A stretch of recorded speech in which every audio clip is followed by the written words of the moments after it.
আজকে তোমাদের সঙ্গে আমি শেয়ার করব মুগ ডাল দিয়ে কচুর গাঁঠি দিয়ে। মুগ ডাল কচুর গাঁঠি দিয়ে রান্না করলে এত সুন্দর গন্ধ বেরোবে আর এত সুন্দর খেতে স্বাদ হবে। যারা খেয়েছো তারা তো জানোই, যারা খাওনি তারা এইভাবে করে খেয়ে দেখো, খুব ভালো লাগে খেতে। তো প্রথমেই আমি ডালগুলো ভেজে নেব।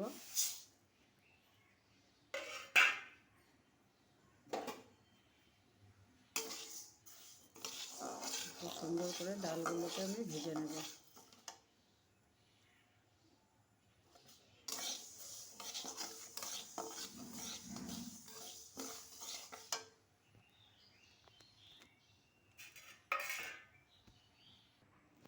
ডাল আমার ভাজা হয়ে গেছে, এবার দিয়ে দেবো জল।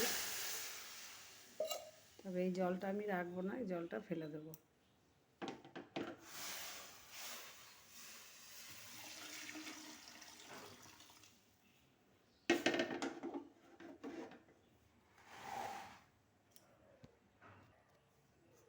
এবার দিয়ে দেবো জল,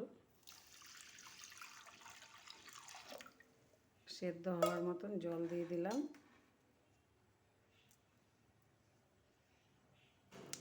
দিয়ে দেবো কাঁচা লঙ্কা,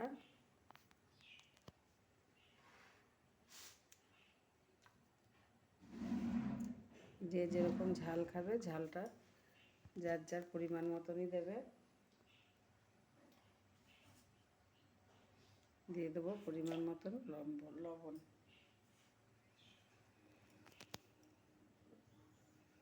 এবার একটু ঢাকা দিয়ে দেবো সেদ্ধ হওয়ার জন্য। খুব বেশি সেদ্ধ হলে ভালো লাগবে না, একদম মিহি সেদ্ধ হবে না। এবার আমি ঢাকা দিয়ে দেবো।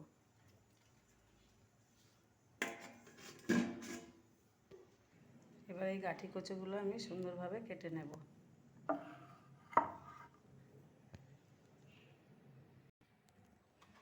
দেখো কচুর গাঁঠিগুলো আমি এইভাবে কেটে নিয়েছি, কেটে ধুয়ে রেখেছি। এইভাবে কেটে নিয়েছি কচুর গাঁঠিগুলো। এবার দেখে নেওয়া যাক ডালটা কতটা সেদ্ধ হলো।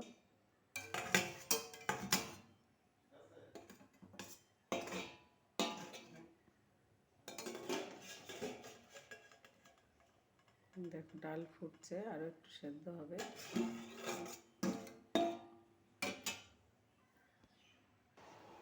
আবার একটু দেখে নেব সেদ্ধ হলো কিনা।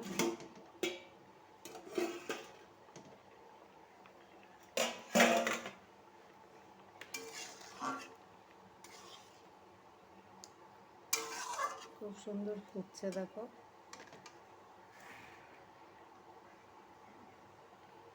আর একটু সেদ্ধ হবে, দেখো সেদ্ধ অনেকটাই হয়ে আসছে, তো আর একটু হবে।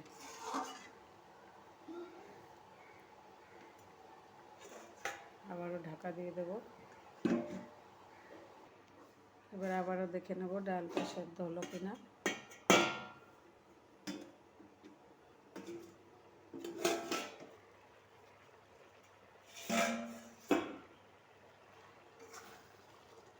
দেখো খুব সুন্দর সেদ্ধ হয়ে গেছে।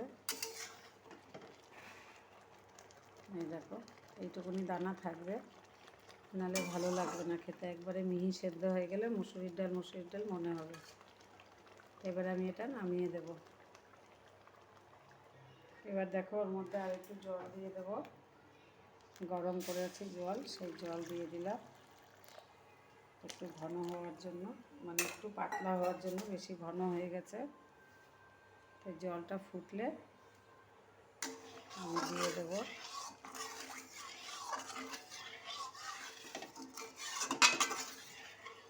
প্রথমে অল্প জল দিয়ে সেদ্ধ করলে সেদ্ধটা তাড়াতাড়ি হয়। এবার জলটা ফুটলে আমি এর মধ্যে দিয়ে দেবো। জলটা ফুটে গেছে, এবার আমি এর মধ্যে দিয়ে দেবো।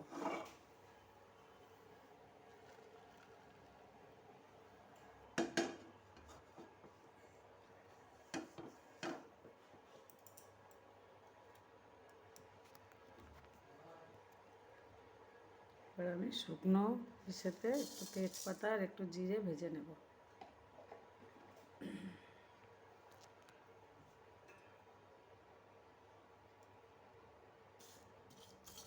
জিরে আর তেজপাতাটা সুন্দরভাবে ভেজে নেব। দেখো সুন্দরভাবে জিরা আর তেজপাতা আমি ভেজে নিয়েছি। এবার এটা নামিয়ে দেবো। দেখো তেজপাতাও ভাজা হয়ে গেছে, জিরাও ভাজা হয়ে গেছে। এবার কড়াইতে দিয়ে দেবো আমি তেল।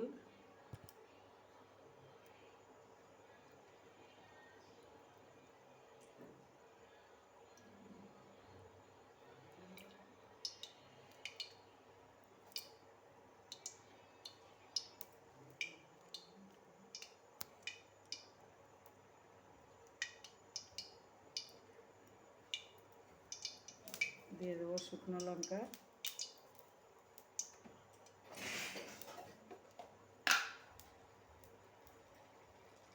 দিয়ে দেবো সাদা জিরে ফোড়ন,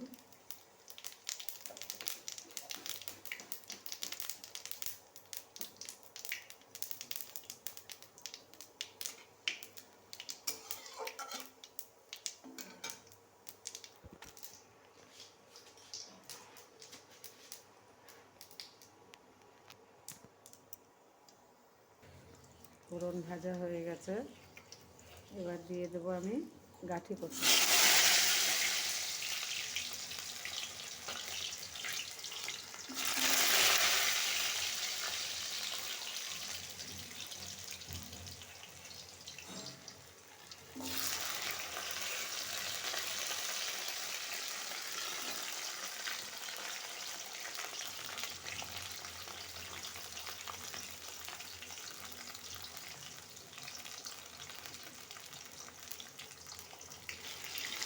সুন্দর করে এগুলো একটু ভেজে নেব। দেখো সুন্দর করে কচুর গাঁঠিগুলো আমি ভেজে নিয়েছি। এবার দেখো এখানে বেটে রেখেছি আমি আদা আর কাঁচা লঙ্কা। যেহেতু আমার ডাল কম তাই আমি পরিমাণে মশলা সবই কম নিয়েছি। তোমাদের যদি ডাল বেশি হয় তোমরা মশলাগুলো একটু বেশি নেবে। এবার দিয়ে দেবো এর মধ্যে লঙ্কা বাটা আর আদা বাটা, দিয়ে দেবো হলুদ, দিয়ে দেবো সামান্য জল। এবার মশলাগুলো আমি ভালো করে কষিয়ে নেব। দেখো মশলাগুলো খুব সুন্দরভাবে কষানো হয়ে গেছে। আদা আর লঙ্কা, হলুদ, এদিকে গাঁঠি কচুও দেখো একদম সেদ্ধ হয়ে গেছে।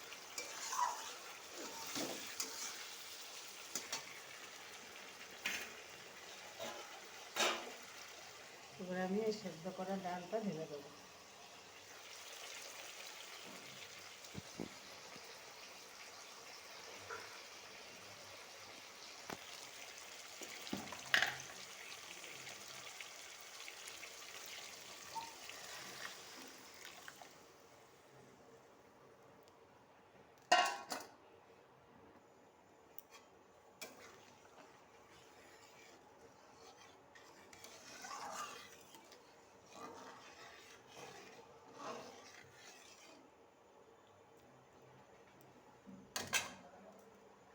দিয়ে দেবো একটু চিনি।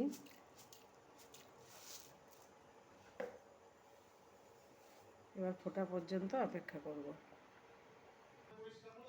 দেখো যে জিরেটা আর তেজপাতাটা আমি ভেজে রেখেছিলাম সেটা এবার গুঁড়ো করে নেব। দেখো জিরেটা আর তেজপাতাটা আমি এভাবে গুঁড়ো করে নিয়েছি। এবার আমি ডালের মধ্যে দিয়ে দেবো।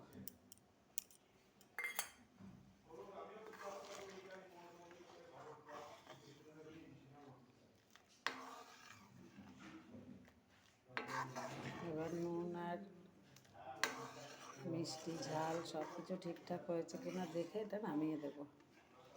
দেখো কত সুন্দর গন্ধ বেরিয়েছে, খুব সুন্দর গন্ধ। যারা এইভাবে খেয়েছো তারা তো জানোই, যারা খাওনি তারা এইভাবে একবার খেয়ে দেখো। খেতেও খুব স্বাদ হয়, গন্ধও খুব ভালো হয়। এবার আমি ডালটা নামিয়ে দেব। দেখো কচুর গাঁঠি দিয়ে ডাল একদম রেডি। এই দেখো কত সুন্দর লাগছে, দেখতেও যেমন সুন্দর হয়েছে খেতেও তেমন স্বাদ হয়। কচুর গাঁঠিগুলো সুন্দর একদম গলে গেছে, দেখো একদম নরম তুলতুলে হয়ে গেছে। যারা এইভাবে খেয়েছো তারা তো জানোই, যারা খাওনি তারা একবার এইভাবে রান্না করে খেয়ে দেখো, খুব ভালো লাগে খেতে।